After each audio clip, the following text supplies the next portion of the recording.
Dear TikTok, this video is for educational purposes only. And as a Black woman, I reserve the right to talk about Black issues that affect Black women without being censored for it. Now let's get into it. I seen an article a while ago that I have been wanting to do a video on, and I'm finally going to do it today. And I know you guys are going to agree 100% with this article. So make sure you stick around to the end. Okay, so the article came out in September of 2017. It says straight Black men are the white people of the Black people. And I know we've been saying this all along. However, this article actually puts everything into words. It feels counterintuitive to suggest that straight Black men as a whole possess any sort of privilege, particularly the type of privilege created from them protected by whiteness. In America, we are near the bottom in every relevant metric determining quality of life. Our arrest and incarceration rates, our likelihood of dying a violent death, or likelihood of graduating high school and attending colleges, our employment rates, average net worth. You guys can pause to read the rest because he's basically just setting the tone for why he titled this article what he titled it. He says, intraracially, however, our relationship to and with Black women is not unlike whiteness's relationship to us. In fact, it's eerily similar. Now, here comes the breakdown. And nowhere is it more evident than when considering the collective danger we pose to Black women and our collective lack of willingness to accept and make amends for that truth. It's a damning and depressing paradox. When speaking about race and racism, we want our concerns and our worries and our fears to be acknowledged. We want white people to at least make an effort to understand that our reality is different from theirs and that white supremacy is a vital and intricable part of America's foundation, and we grow frustrated when they refuse to acknowledge their role, historically and presently, in propagating it. However, we expect white people to give us the benefit of the doubt because we've trained ourselves to be able to sense it, even in minute and barely perceptible amounts, because our safety depends on our recognition of it. We share how it feels to be stopped by a police officer, or perhaps to walk in an all-white bar and have each eye trained on us, or perhaps to jot down a street in an all-white neighborhood, and we want them to understand how words and gestures they consider to be innocuous can be threatening, even if there's no intention or of malice. Although we recognize not all white people are actively racist, we want them to accept that all benefit from racism, and we become annoyed when individual whites take personal exception and center themselves in any conversation about race, claiming to be one of the good ones and wishing for us to stop and acknowledge their goodness. Sounds familiar, ladies?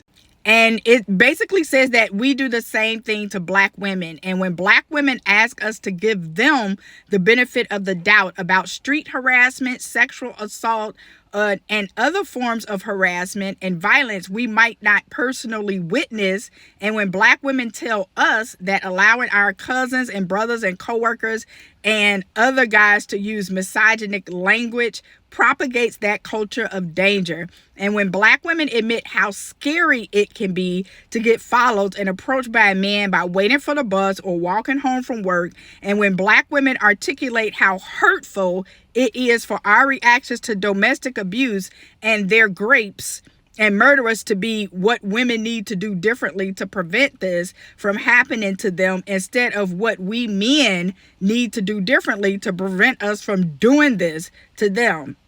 Their words are met with resistance and outright pushback after demanding from white people that we're listened to and believed, and that our livelihoods are considered. Our ears shut off and hearts shut down when Black women are pleading with us. The effects of racism and metaphysical and literal, and the existential dread of dangers felt when existing while blacks are not exclusive to black men and boys. They face the same racism we do and the same doubts from whites about whether the racism actually exists that we do. And then they're forced to attempt to convince their brothers and partners and their friends and fathers and cousins and lovers of the dangers of existing as a black woman, and they're met with the same doubts. Hence row, okay? Hash mark row. The same resistance, the same questions. They are not believed in the predominantly white world or in their predominantly black communities. And when we black men remain either uninterested in sincerely addressing and destructing this culture of danger and pervasive doubt, or refuse to admit it even exists. So just to give credit to the person that is believed to have first said this, that straight black men are the white people of the black community, he gave reference to Mela Mechenko, tweeted, "Cishet black men are the white people of black people," over a year ago, and apparently received so much criticism for it that she temporarily locked her account. But in a conversation we had earlier today, she shared that her tweet was actually a revision of another tweet she'd read a month after Miller's tweet. It was revised again. So they said a mouthful, because we see this all the time on this app. And then also, it's like, as a black woman, I can talk about racism all day, and black men will chime in. They will share stories. They agree with it.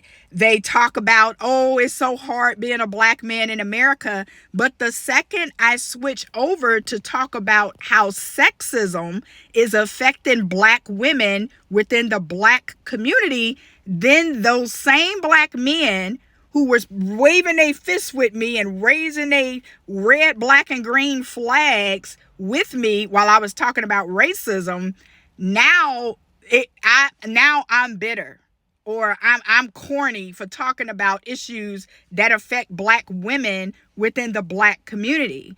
So it's like a double standard, and I'm so glad that this woman pointed this out, to say that straight black men are the white people of the black community, because they treat us the exact same way that white people treat black people with the, all lives matter, okay? They try to all lives matter us when we talk about issues that are specific to black women. They don't want to hear it. They deny that it exists. They don't believe us when we say that things are happening to us at their hands. And they want to completely be absolved of any type of accountability for it. So let me know down below in the comments what you guys think about this article. And be sure to follow for more content like this if you're not already doing so. And thank you for watching.